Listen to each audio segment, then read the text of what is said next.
very excited for the fact that they're both running offsuit secret paladins and token druids. So both these sets are high tier, but there are multiple different variations on them. So both of them are running their own variations. So we actually get a mirror match between the two.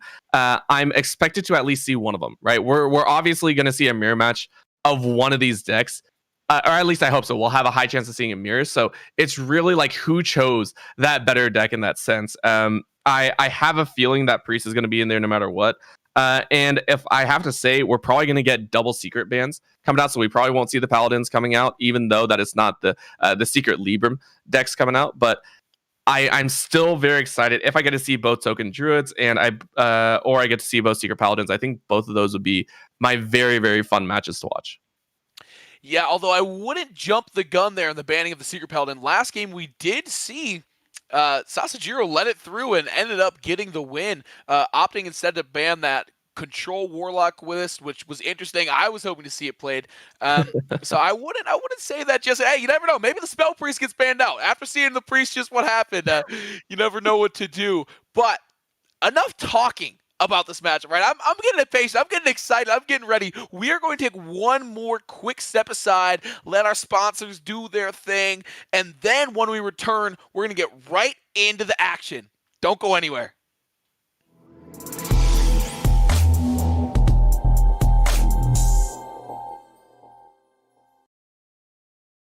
Hey man, I just can't find a comfortable headset. I mean, I've tried everything. Literally everything. Jeez, my brother. I got you. The HyperX Cloud 2 Wireless. Legendary comfort goes wireless. That is comfortable.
Welcome back to the NECC. We've got more quarterfinal action just ahead of us right now. The number 3 seed from Durham, Steve, looks to defend their number 3 seeding, that honor to have such a high seed, against Naycrusade, representing the underdog Gorillas, who we already saw deliver a beautiful reverse sweep tonight. They build them different down there in Pittsburgh, so we are going to see if that story remains true tonight. Naycrusade, Steve, let's get it cracking. Once again, my name is Ethan Dolan, probably better known as Nailhead. Tonight I share the booth with Orbital. How are we feeling about our second matchup of the night? I'm feeling great, honestly, with the first match already going PSU's way. I mean, if this comes out with another upset, someone's gonna have to clock me over the head. Like, this is fantastic to be able to cast here. Yeah, it's been a great day so far. Interested to see the bans that will be coming out for this second one. Looks like Naycrusade will be taking away a Warlock and Steve taking away the Paladin. So I'm just going to write down those choices very quickly. Warlock, Paladin taking off the board. Are you surprised to see that Warlock taken away for Steve instead of the Secret Paladin we've been talking about all day long, holding such a high win rate in the 60s on ladder? It's 1-0 today, perfect record. Why do you think people are choosing to not take that list away? Well, here's the thing. I don't know if it's everyone, or it might just be PSU going, we have a secret idea, which is Priest. And everyone's just left scratching their heads, and everyone just starts beating their chests like, yeah, let's do it. I don't know, but I would find that amazingly true, because again, the Priest is open, right? You leave some of these high power decks up and you say, cool, this is what we're going to run. Again, if you can't beat the top ranks, you're always forced to kind of ban it, which a lot of people kind of assume at this point, right? You assume that the Paladin is going to be banned away. That's what you always hope. And I feel sometimes that does come true. Instead, you're forcing your opponent to kind of go, okay, well, now I'm going to win with this high tier deck list. But if you've already decided and figured out how to kind of dismantle the deck, which Naycrusade might have been able to do, cool, leave it open, make them kind of that much weaker if you can cut that deck out at its knees. Yeah, I believe our producer is trying to say something. Caleb, what do you got for us?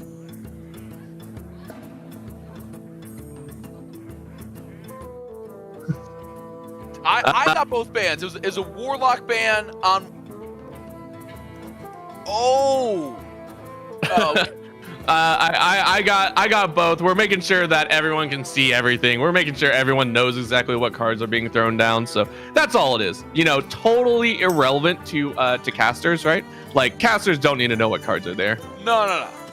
We go card 1 got laid down, and that's, oh look, it's an ace. So this is Uno, right? This is I'm not late for the collegiate Uno quarterfinals.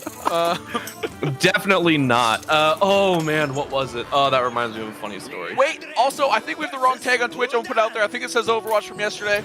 To the production end, you know what to do. My blade burns with holy We're just gonna keep yelling random stuff until someone actually throws the game at us. I think that's what's gonna happen.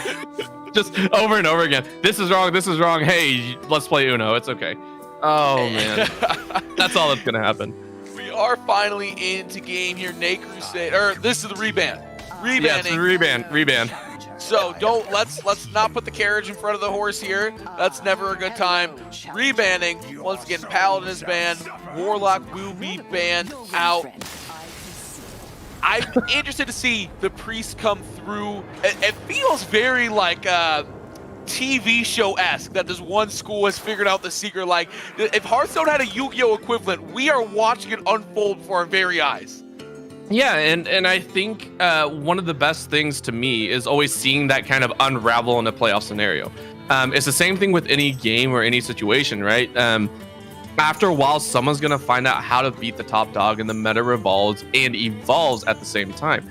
Happens in League of Legends, right? It turns into a giant rock, paper, scissors game. Same with Dota 2 at points. You pick certain heroes and champions. Cool. Those champions are countered by other things. It just takes trial and error consistently to figure out what is the stronger matchup. Now, that's not always going to be shown in the pick rates, off of any data collection center that you want to see. Sometimes it's just straight up practice. You go in, you test this stuff over and over again. You go in to a game, you create all these decks, and you run game after game of saying, cool, how does this work? What are we deciding to run? And at this situation, that might be it. So excited to see if he does bring out the priest against the paladin, and if it actually works, PSG are onto something. They may be onto something indeed, but we're going to see the Shaman go up against the Paladin to kick things off. Once again, Steve is the 3 seed, Naycrusade is the 6. Last round, we saw the upset, right? The 5 beat the 4, Sasajiro taking on Clarence. PSU, they know what it feels like to play from behind, and they know what it feels like to come in with some weird list. We're going to see if that can come through again here, Orbital. I'm really digging the culture, the vibe from these gorillas so far tonight. No, so am I, and it's been fantastic, right? You can't say anything less than it's been exciting, it's been entertaining, and for a second time, we get to see the Murlocs, and I hope this time as well, Naycrusade is able to pop it up and be able to stack as quickly as possible. Problem being, of course, is that Steve is actually running the secret paladin, so specifically just pure secret. So you're going to see a lot more of these combinations coming out, probably a lot of the Murlocs kind of falling to the wayside and meeting their match and buffed up minion for minion, and that's kind of the problem last time. I think the Shaman actually won against the warrior side for Sasajiro in that situation. So I'm interested to see. It looks like Steve is still kind of trying to decide if he wants to, and is going to go ahead and force out that Crab Rider and just kind of stall out the first Murloc Tidecaller.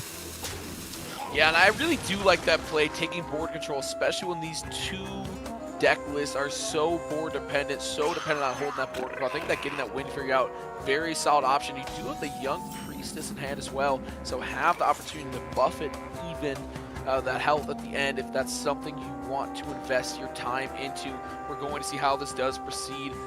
Feels like a Young Priestess turn to me, and then other 1-drops are up to question. We will see, however, what Steve does decide to play. That's why they're playing, and I'm just sitting here talking about it. After a while, you just gotta, it's all about seeing all of the different branches that you can take, all the different paths, and figuring out which one leads to nutrients and like the pool of water, the final end of the rainbow. Or if you're going to find a dead path, running straight into a rock or anything of that sort. Here, actually sitting on a 3 board, which is pretty nice. Unfortunately, I think Young Priestess that Steve played was hoping to buff up the Crab Rider, give that Crab Rider a little bit extra lifespan.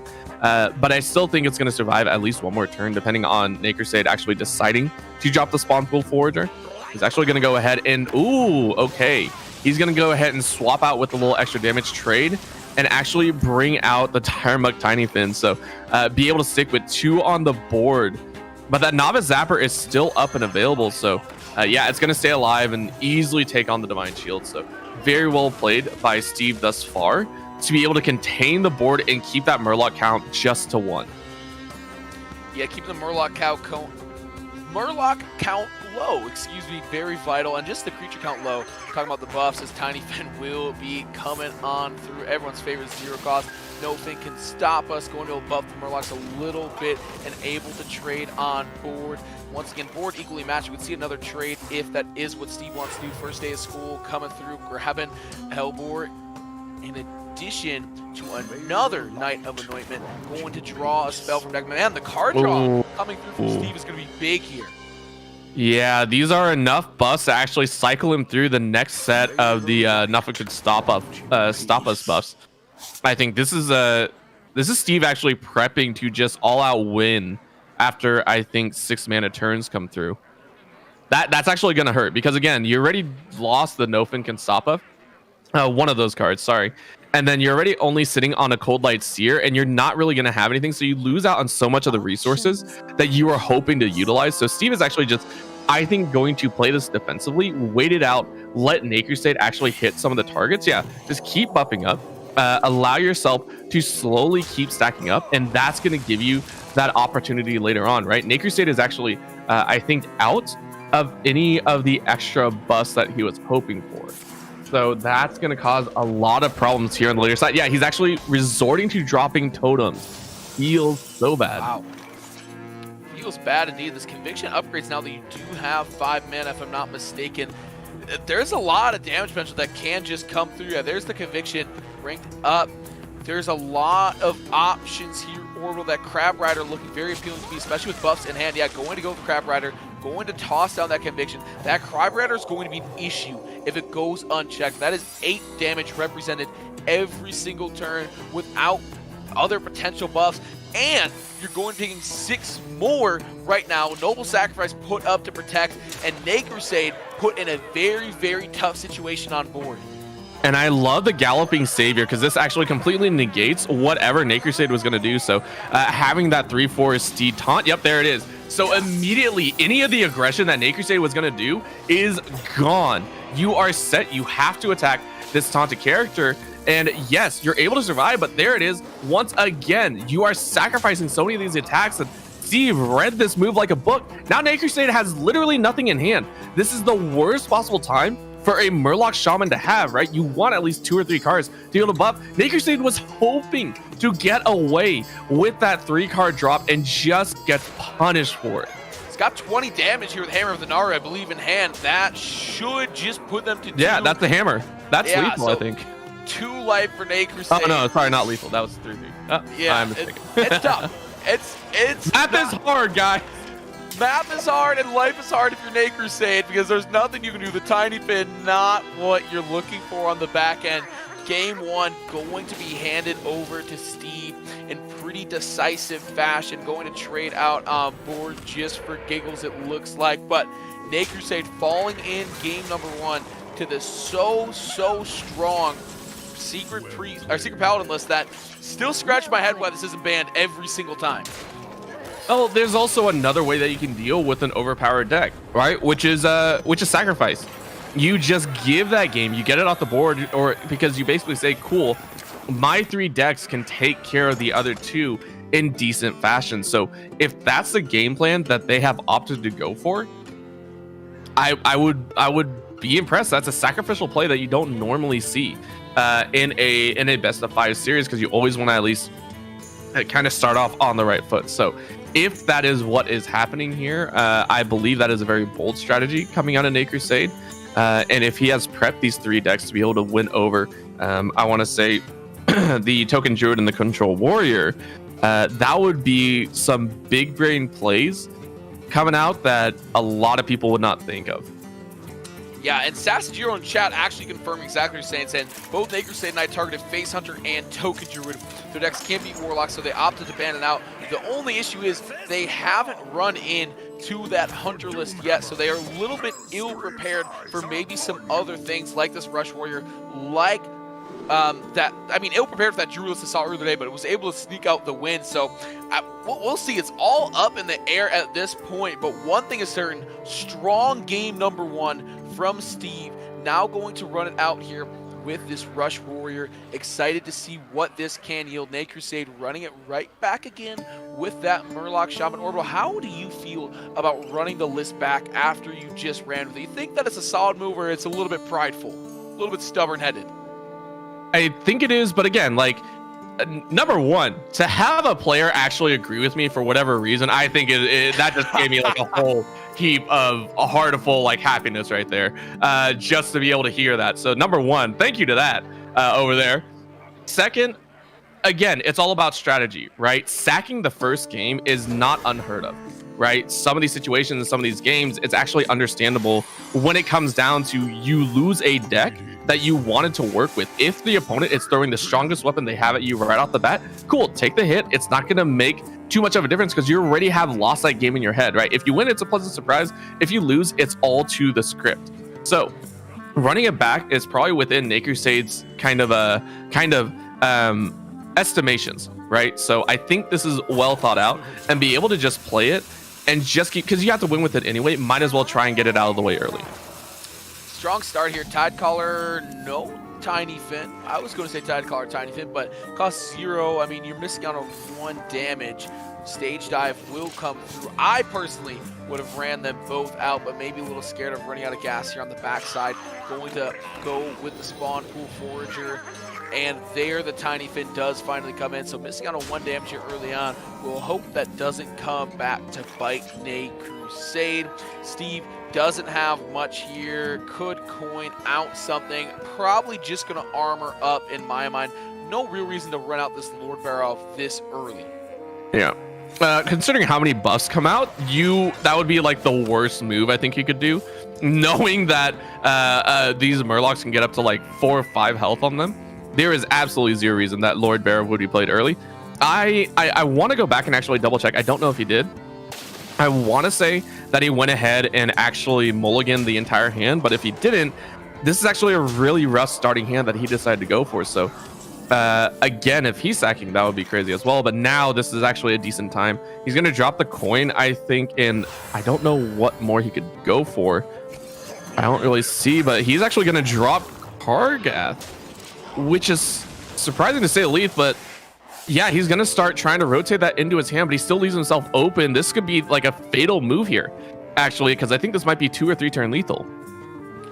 Yeah, that was very interesting. I would personally probably held on to the coin for the Brawl. A turn 4 Brawl would have been big. Depends how much got played on the board. Just absolutely curbing the progress. Gonna have to wait 2 more turns for that. And a 2-turn lethal, entirely possible at 12.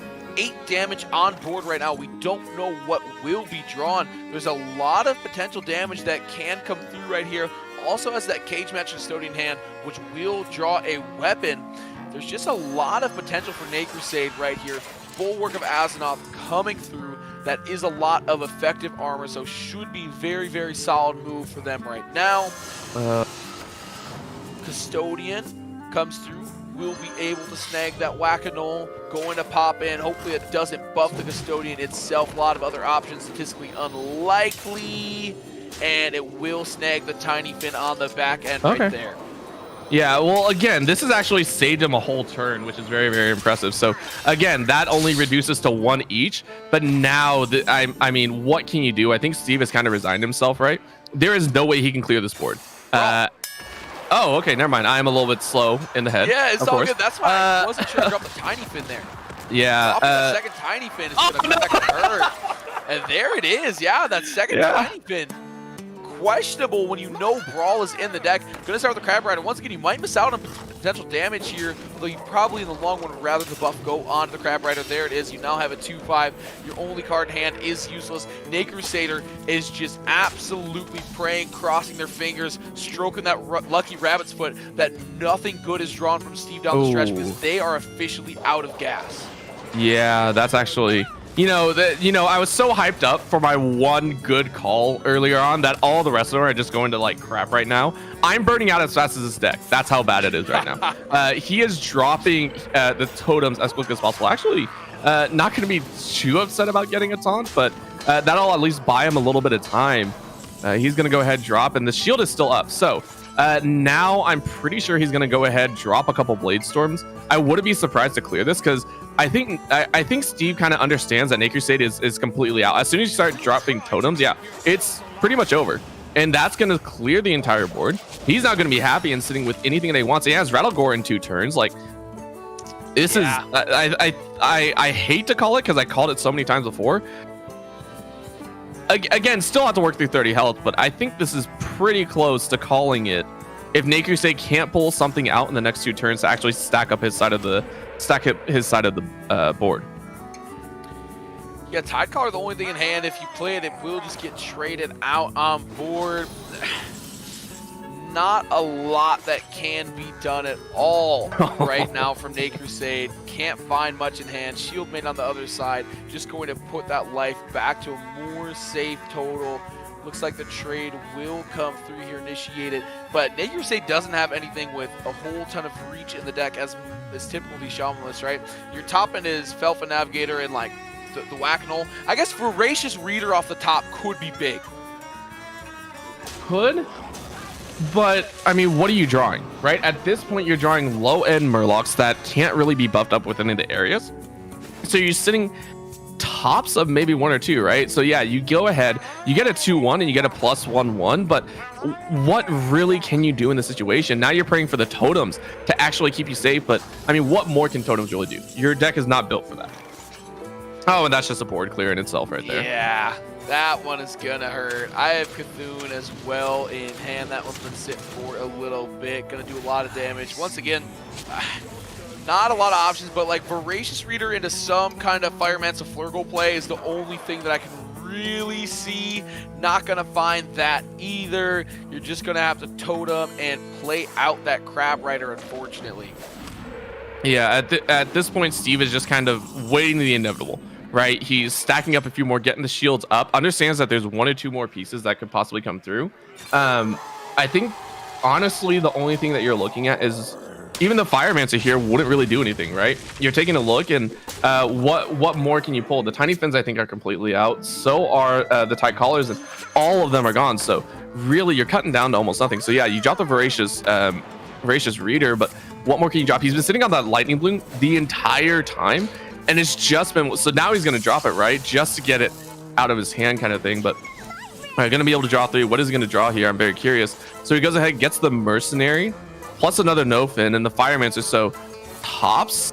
I still don't think that even breaks the shield that Steve currently has. Yeah, it's not looking great. That was, I think, some of the best Murlocs you could have drawn, some of those cards you could have drawn, but it's just not enough. There's just nothing in the deck that's enough at this point. And the board's going to continue to be cleared down. Maw of Cthulhu looks like it's going to be played on that Voracious. Regardless, there's more than enough tools here to deal with Naycrusade's entire board. There is that Maw of Cthulhu going to trade out, and 9 damage will go to the face. We're halfway completed on that Cthulhu, but it's probably not going to get that far in the game. Yeah, and once you draw that Lightning Bloom, it's kind of just, it's rough, right? That's all you can really say about it right now. He's going to go ahead, drop that. Yeah, you get 4-3, but yeah, you're still cutting through. Sitting at 6-2 and 4, but it's just not enough, right? You don't have any time. Just stuck with nothing. And yeah, you call it a well played. You call it a GG. And that was well weathered by Steve. That's all I can really say right there. Being able to weather out that storm of Murlocs where Naycrusade honestly got some of the best starting pieces and had a decent run there in the early game. I will say, just everyone at home, take a deep breath. We were right here about an hour ago, almost an hour on the dot. A player from Pittsburgh State University representing the Gorillas was down 2-0, had a shaman and a priest left, and needed to beat a druid 3 times. I'm just saying. Can we get the X-Files music in here? Can we cue that up? Oh my gosh, that was fantastic. I don't know what that was amazing. You're gonna get strike for that, man. Come on. Almost sounding exactly like the soundtrack. I'm just saying, there might be something here. I said there's something in the air. You can feel the thickness of this competition, and for the first time, it's not just my asthma. So there's something going on. I'm just saying, we're gonna see if Steve is able to seal the deal and get the win with this druid. But crazier things have happened, Orbital. Yeah, and again, if what we're going by is actually true, and hearing about how these players like to target certain decks. If they actually targeted the token druid in these situations, that's great. Like, that is the most impressive thing I think I've seen out of any Hearthstone player, right? Actually being able to say, cool, we know they're probably going to run this deck type. It's one of the best 3rd decks to have. Cool. All we need to do is focus this one deck. That's it. And if this is the entire setup, PSU have my, honestly, have my bet for getting all the way to the finals and possibly winning it all. Yeah, we will see. I mean, that's true. It doesn't matter if you can't beat 2 of their decks, but if you can beat that 3rd deck 3 times, more power to you. We'll see Naycrusade running it back with this Murloc list and has a very strong starting hand. This opener is looking absolutely fantastic. And on the other side, Steve really has to wait till turn 2 for that guest away. Has Innovate, has Coin. We're going to see how many resources you're willing to pour early on into drawing some cards, and is going to go Innovate and Coin right away just so they can power out an early turn 1 play, get the Fungal Fortunes out, drawing 3 cards, and most likely not going to discard anything. Oh, hits the Cheerblink. That hurt. No, luckily the next one was the Adorable Infestation, so he's still might be able to throw down some, but again, against an already 2 Murloc set and not knowing what the opponent has in there, you are stuck, right? Like, this is gonna be a little bit rough. Good story out of this one. Not once have I seen back-to-back reverse sweeps from the same school, and that's exactly what Naycrusade is trying to pull off right here, Lightning Bloom. But Orbital, a lot of work to be done before we get to that point. Yeah, and actually throws down the Glowfly Swarm just to try and counteract some of the stacking. He understands that he's not going to be able to, but very nice draw on the Firemancer, which he's still sitting on 2 more Murlocs, only will be able to throw down 1. That's still going to be enough to drop him down to 2 1s, which means next turn, if that Firemancer is not taken out, it will be death to any of the Glowflies. So he'll probably just try and sacrifice and then drop down a few more. He is trade out. Clear. Yeah. He might be able to just hard clear it all out. Yeah, we'll be able to 3-4 and the 1-3 going in. Yeah, is able to entirely clear the board out and has a 3-4 Wind Fury on board. Soul of the Forest being drawn now does absolutely nothing. Your board is non-existent. 2 mana, you've just got Escape Shift, and all of a sudden, Naycrusade finally found the hand they were looking for with the Shaman list. Oh, this is, again, if this is what they planned for the entire time, this is the most impressive scouting that I have seen out of any singular person for Hearthstone, right? Very, very impressive thus far to say, yeah, this is the one deck that we know we can beat 100% over and over again. And this is going to drop him down within lethal range. That's 10, 12, 15, sitting at close. Yeah, so that's next. I mean, you can drop the turtles with 1-2, but yeah, you can't really do much else. Yeah.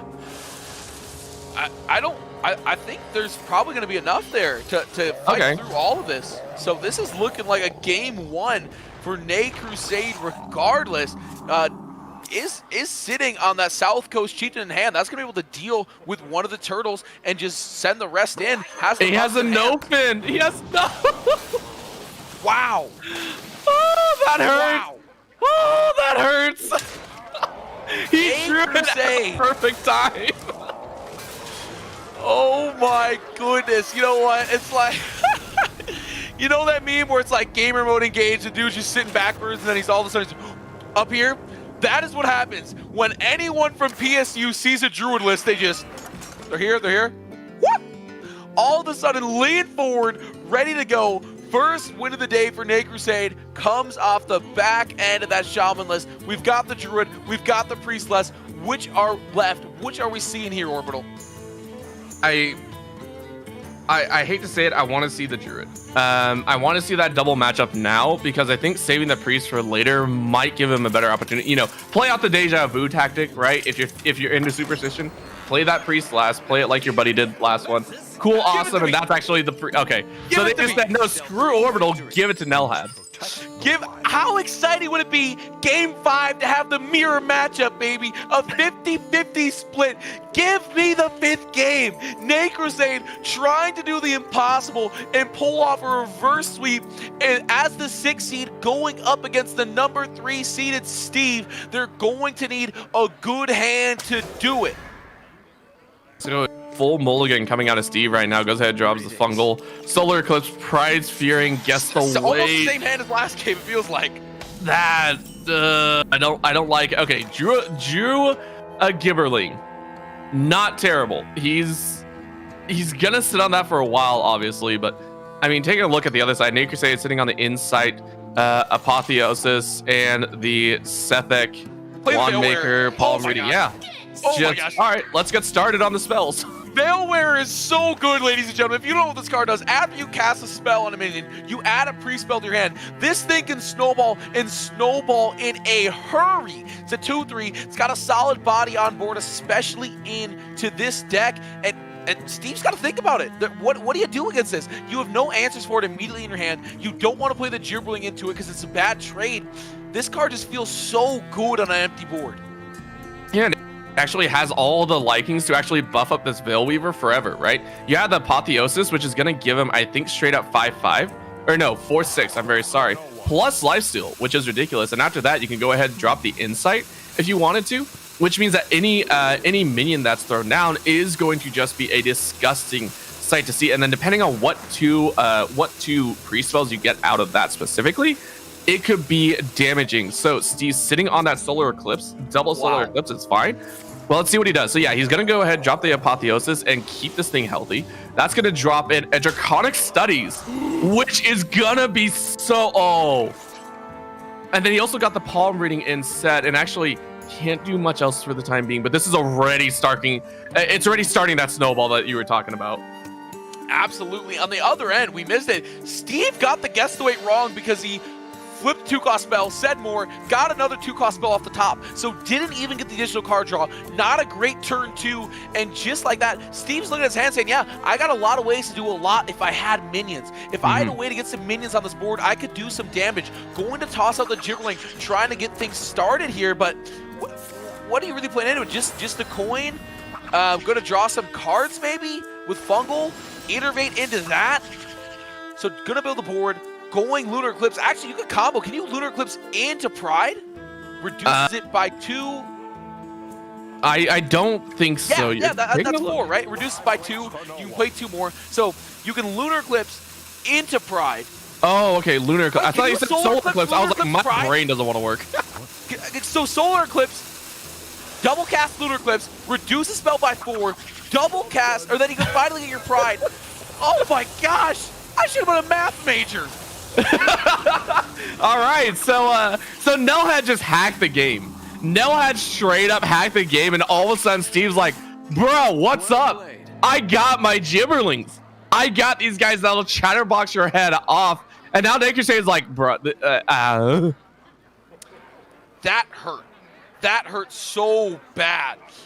Soul Mirror is like what you have to find to get out of the situation. I'm thinking about other wraps in deck. Soul Mirror feels like the one, and that's not for 3 more turns.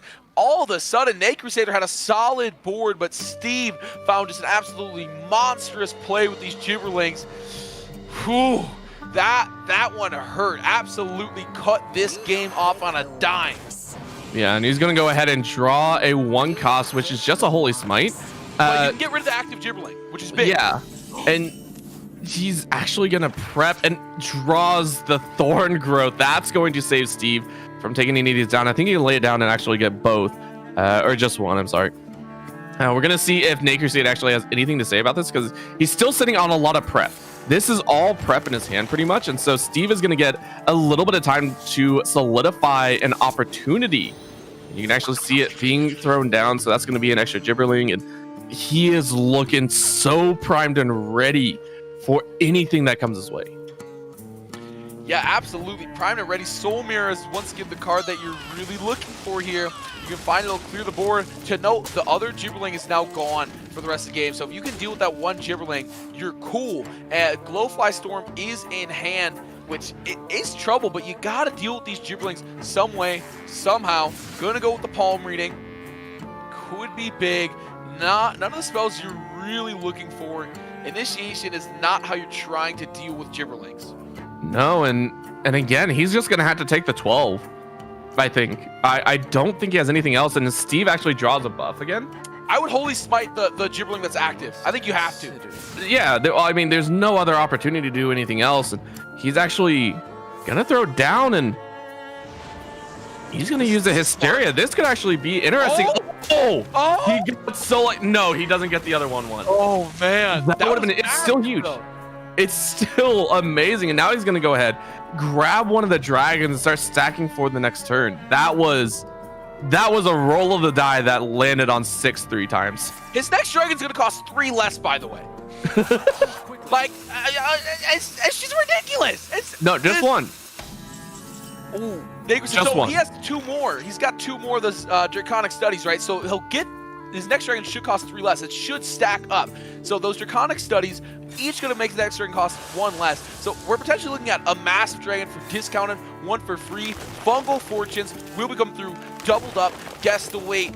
Another Glowfly Storm. That'll be hard to fight through. Lightning Bloom, so tough. There's a Lunar Eclipse, Soul of the Forest. Oh, Steve, that might do it. That is tough. That is a tough amount of cards to fight through if you're Naycrusade. You're praying for some massive dragon here. You are praying indeed, and You can see the numbers starting to dwindle down, but let's see what Naycrusade decides to do. So he's sitting on the Skeletal Dragon, goes ahead and draws up a Void Flare, which is that actually could clear the board if he really decided to for some reason. But I think he's gonna wait because he knows that the Glowflies haven't come out, and at this point, you have to at least have drawn one. It always feels like the Glowflies are always in hand when you least expect it. So I think Naycrusade is expecting the unexpected, to take the most literal term of it. Instead goes ahead, Void Flare would be the easiest way to access it, whereas you're still looking at getting the Draconic Studies. Has the Insight, which I don't think he wants the Corruption on it. So he's gonna wait. That's gonna go ahead and use the Holy Smite. I feel that's a little late to use the Holy Smite, but I mean, if it clears a little bit more, that's great. Why not use the Draconic Insights here? Just to know what you're building towards. And in my mind, I'm trying to have as the options as available as possible so I can kind of plan out my turns. And them sitting in hand doesn't mean a whole lot to me. Ooh. That's a setup of setups right there. I'll tell you what though, Soul Mirror still takes care of this, essentially. Oh my gosh. Soul Mirror off the top. Not gonna find it, but another Draconic Insight. Deathwing? No, that Deathwing's kind of trash because you lose your hand. This is hard. These are some hard decisions right here. Deathwing takes care of the boards, but then you leave them with the Treants. So going to grab it for the time being, instead going to drop down the taunt right there. Gift of Luminance. This is going to be big. That is a lot of beef to fight through right there. Going to kick back a Brightwing to hand. Ooh. That could be big. Some more card generations. So at a minimum, Naycrusade buying some time right now. That's all it is right now, and keep buying time, keep praying that you can survive through, because at this point Steve has a full rotation and then some of full boards, right? You see in his hand he has a secondary Glowfly Swarm plus double Thorngrowth Sentries, so he will always have a board in time to not take any damage. He is going to wait out any of these dragons that are currently coming through, so Naycrusade has got to hope that this is going to work, and he goes ahead, drops a Lunar Eclipse, and I think he's going to use Guess the Weight and try and rotate through. Oh, Arbor Up hurts bad right now. Next turn, we're looking at lethal very, very, very soon right here. Yeah. As well as that Nature Studies, that's probably going to find some sort of buff. There is a lot of damage potential on the board right here. Doesn't actually find any buff, so that's going to be fortunate for Naycrusade. But going to reduce that next spell cost by 1 regardless. Massive board, it's hard to deal with. If you wipe it, you're still going to be dealing with 3 2/2 Treants here. Yeah, and I mean, looking at his hand, he doesn't really have that much of an opportunity. Gonna go ahead, try and discover something. And the Holy Nova might come in clutch for him here. Yeah, he goes ahead. 3. He goes ahead and draws it. He's gonna have to drop it here. And he's still gonna have to deal with 3 more Treants, which is fine, but they're also gonna be slept a little bit, I think. Gonna go ahead and heal himself, put him up to 20. I think he saved himself. He definitely saved himself here. Goes ahead and drops that Insight and draws another Void Flare. So he is, the Pride's Fury. Oh. It needs +2/+1, so that's gonna be at 6 damage. 7. 1, 2, that's 6. That would put it to 12. I think he's gonna barely survive. Naycrusade should barely survive this in the single digits. Let's not do math. We're gonna be surprised. No one count. Everyone put away your calculators. The ancient art of the flunge. Do math second. Attack first. Come on, guess. What number is he gonna sit on health at after this turn? You don't want to guess this one. +2/+1s. So we'll survive easily. Easily. Yeah. Never a doubt. Never a thought. Although with the Pride, was there lethal potential there? No, I don't think so. I don't think so either. But the prep is there, though. The prep is definitely there for lethal. Yeah. And if you would have Adorable Invitation last turn as well, it was in hand, but it's not going to matter. The 7/10 not going to be enough to keep the rest out. There's the Pride's Fury, backing it up right here with Power of the Wild, buffing the whole squad up. That is going to do it for Naycrusade. Despite a valiant effort, will not be able to push the series any farther than 4 games. It was a valiant attempt, and we salute the priest attempt, right? And at least one made it. The mirror priest made it, so we know there is an available area for some cheekiness. That's the best way I can put it, right? No way that other priest deck won at any other time, except in that exact scenario. Like we were talking about it off air, now we're going to talk about it on air. No way that deck would have worked if that Moonfang didn't come out as early as it did, and there weren't already buff cards coming in. So Naycrusade unfortunately falls in a 3-1 series, but still very valiant attempt, like you said. Routed that deck all the way down to the last Druid and just couldn't pull out the victory. Yeah, definitely got every ounce of value out of that priest, just couldn't quite find the tools to deal with those gibberlings early on, and just snowballed and snowballed. First Glowfly Storm, second Glowfly Storm, and then the buff started rolling up. It was just one thing after another. I don't know if we're gonna have time for an interview. We're very tight on time.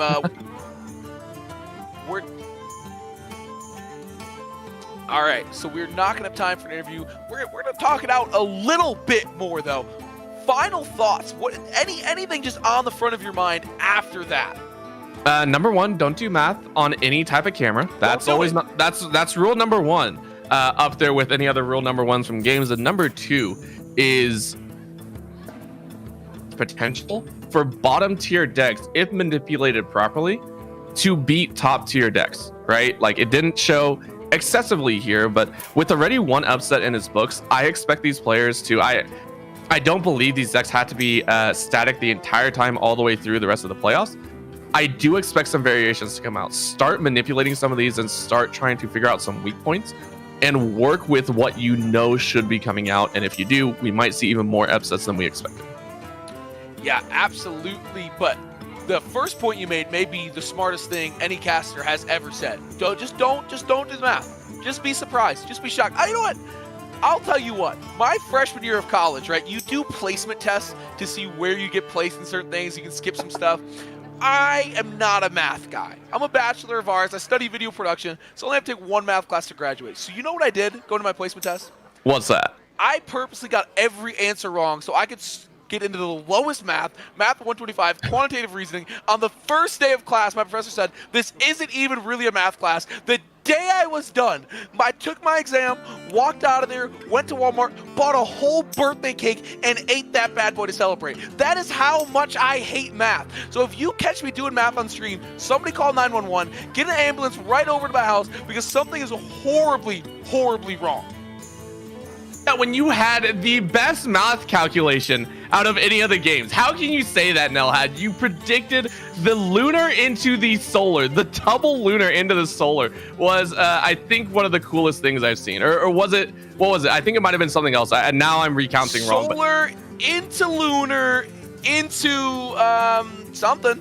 Watch the VOD back, right? Hey, these go live on YouTube. Quick plug. Caleb tossed these live on YouTube when they're all done. Go check that out. Go blow it up. Share it with your grandma. Grandmas love Facebook. Slide that on Facebook, all right? But until then, until we can figure out what the big brain math was, we're going to take a quick step aside. We're going to come back for a little bit more analysis. We're going to look ahead at the next game as well. Don't go anywhere.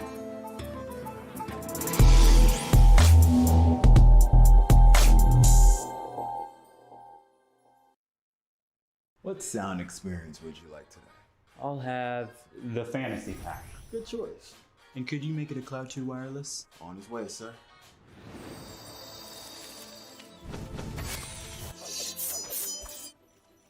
Sounds amazing.